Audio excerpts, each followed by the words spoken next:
जय श्री राधे कृष्ण। आप सभी का हमारे YouTube चैनल पे बहुत बहुत स्वागत है। आइए सुनते हैं आषाढ़ मास गुप्त नवरात्रि महाविद्या माता काली की कथा। नवरात्रि का व्रत जो कि हर वर्ष 4 बार मनाया जाता है, 2 गुप्त नवरात्रि के रूप में और 2 प्राकट्य नवरात्रि के रूप में। प्राकट्य नवरात्रि जो कि चैत्र और आश्विन के महीने में शुक्ल पक्ष प्रतिपदा तिथि से लेकर के नौमी तिथि तक, जो कि माता दुर्गा के 9 स्वरूपों का पूजन किया जाता है। वहीं पे गुप्त नवरात्रि के व्रत में जो कि आषाढ़ के महीने में और माघ के महीने में शुक्ल पक्ष प्रतिपदा तिथि से लेकर के नौमी तिथि तक माता 10 महाविद्याओं का पूजन किया जाता है। जो भी भक्त सच्ची श्रद्धा के साथ, नियम और निष्ठा के साथ गुप्त नवरात्रि का व्रत करते हैं, उनके सभी प्रकार के दुख और कष्ट दूर हो जाते हैं तथा माता महाविद्या की कृपा से सभी प्रकार के सुख और समृद्धि की प्राप्ति होती है। गुप्त नवरात्रि के पहले दिन जो कि माता महाकाली का पूजन किया जाता है। 10 महाविद्याओं में माता काली जो कि प्रथम रूप है। माता काली जी का स्वरूप अत्यंत विकराल, अभयकारी और मंगलकारी है। माता काली का ये स्वरूप असुरों का नाश करने वाला है। यदि कोई व्यक्ति गुप्त नवरात्रि के दौरान माता काली की पूजा करते हैं तो उनके ऊपर सामने आई आसुरी शक्तियों का कोई असर नहीं होता। माता काली की पूजा करने वाले व्यक्तियों को रूप, यश, जय की प्राप्ति होती है। समस्त सांसारिक बाधाएं खत्म हो जाती है। माता काली ने चंड मुंड का संहार किया था, इसलिए इन्हें चामुंडा के नाम से भी जाना जाता है। माता काली अपने गले में मुंडमाला धारण करती हैं। उनके एक हाथ में खड्ग, दूसरे हाथ में त्रिशूल और तीसरे हाथ में कटा हुआ सिर होता है। माता दुर्गा ने रक्तबीज नाम के असुर का वध करने के लिए काली का अवतार धारण किया था। 10 महाविद्याओं में माँ काली प्रथम देवी हैं। गुप्त नवरात्रि में प्रथम दिन माँ काली की आराधना की जाती है। जो लोग तंत्र शक्तियाँ प्राप्त करना चाहते हैं, उन्हें गुप्त नवरात्रि के पहले दिन विशेष रूप से माता काली की पूजा करनी चाहिए। इसके अलावा माता काली की आराधना करने से सभी प्रकार की तंत्र बाधाओं से छुटकारा प्राप्त होता है।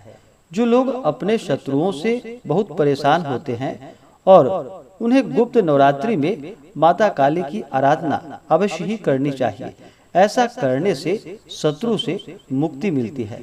माता काली की पूजा करने से अकाल मृत्यु का भय नहीं होता। गुप्त नवरात्रि में 2 तरीकों से माता काली की पूजा की जाती है।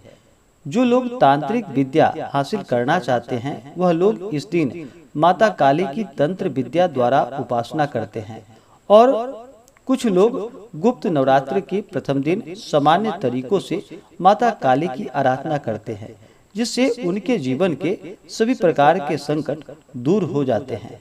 तो आइए सुनते हैं माता काली से जुड़ी हुई पौराणिक कथा। तो बोलिए प्रेम से माता काली की जय।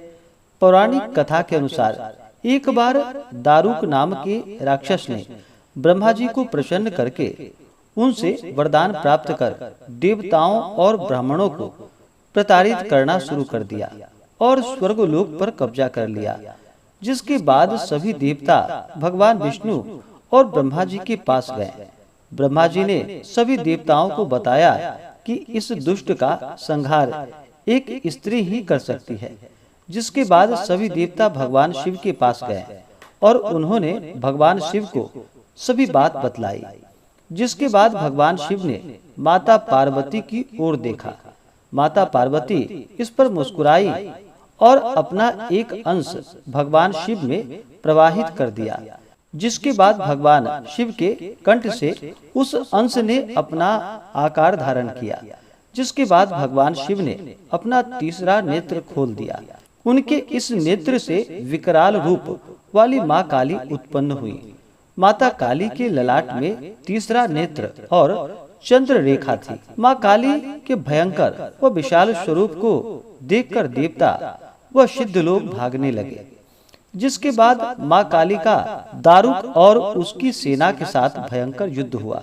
माता काली ने सभी का वध कर दिया, लेकिन माँ काली का क्रोध शांत नहीं हुआ और माता काली कि इस क्रोध से संसार भी जलने लगा। जिसके बाद भगवान शिव ने एक बालक का रूप धारण किया और शमशान में लेटकर रोने लगे। जिसके बाद माँ काली उन्हें देखकर उन पर मोहित हो गई। इसके बाद उस बालक रूपी भगवान शिव को अपने गोद में उठा लिया। इसके बाद उनका क्रोध शांत हुआ। इस प्रकार से जो भी माता महाविद्या काली की आराधना करते हैं, नवरात्रि का व्रत करते हैं, व्रत के दौरान नियमों का पालन करते हैं, उनके सभी प्रकार के दुख और कष्ट दूर हो जाते हैं तथा सुख और समृद्धि की प्राप्ति होती है। नवरात्रि के दौरान माता का पूरे विधि विधान के साथ पूजन करना चाहिए। इस दौरान जो कि श्री दुर्गा सप्तशती का पाठ या श्रवण करना चाहिए, दुर्गा कवच, दुर्गा चालीसा आदि का पाठ या श्रवण करनी चाहिए। व्रत के दौरान शुद्ध और सात्विकता का पालन करना चाहिए। जो भी व्रती हो उन्हें व्रत के दौरान किसी के ऊपर क्रोध नहीं करनी चाहिए। अपने मन में किसी के प्रति ईर्षा या द्वेष का भाव नहीं लाना चाहिए। ब्रह्मचर्य का पालन करना चाहिए।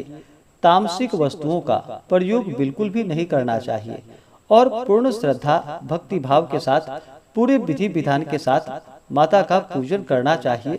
इससे माता अपने भक्तों पर प्रसन्न हो करके अपने भक्तों के सभी प्रकार के दुख और कष्टों को दूर कर देती हैं तथा सुख और समृद्धि का आशीर्वाद प्रदान करती हैं। माता काली की पूजा के लिए गुप्त नवरात्रि के पहले दिन, जो कि सुबह ब्रह्म मुहूर्त में उठ करके नित्य क्रियाओं से निवृत्त हो करके गंगा नदी में या घर के नहाने के पानी में थोड़ा सा गंगा जल मिलाकर के स्नान करना चाहिए। शुद्ध वस्त्र धारण करके कलश स्थापित करके घट स्थापन करके माता की प्रतिमा को स्थापित करके पूरे विधि विधान के साथ इनका पूजन करना चाहिए। माता को जो कि लाल रंग की रोली का टीका अवश्य ही लगानी चाहिए। माता को पुष्पों की माला, पुष्प, फल, मिठाई, नैवेद्य आदि का भोग लगाना चाहिए। इस दौरान जो कि अखंड ज्योति प्रज्वलित करनी चाहिए। श्री दुर्गा सप्तशती का पाठ करना चाहिए या श्रवण करना चाहिए। दुर्गा कवच आदि का पाठ या श्रवण करना चाहिए। दुर्गा चालीसा आदि का पाठ या श्रवण करना चाहिए और कथा सुनने के बाद फिर माता की जो कि कपूर से आरती करनी चाहिए। इसके बाद प्रसाद आदि ग्रहण करनी चाहिए और जो भी पूजन में गलतियां हुई हो उसके लिए माता से क्षमा याचना मांग लेनी चाहिए। इससे माता अपने भक्तों पर अति प्रसन्न होती हैं और अपना कृपा प्रदान करती है। तो बोलिए प्रेम से माता काली की जय, सर्वदेवी देवता की जय। तो आशा करता हूँ कि यह जानकारी आपको अच्छा लगा हो। ऐसे ही ज्ञानवर्धक जानकारियाँ प्राप्त करने के लिए हमारे इस चैनल पे अगर आप नए हैं तो चैनल को लाल बटन दबा करके सब्सक्राइब करें, साथ में बेल आइकन घंटी को दबाएं ताकि मेरे वीडियो का नोटिफिकेशन आपको समय से मिलता रहे। वीडियो को लाइक करें, शेयर करें। सुखी रहें और स्वस्थ रहें। जय श्री राधे कृष्ण। धन्यवाद।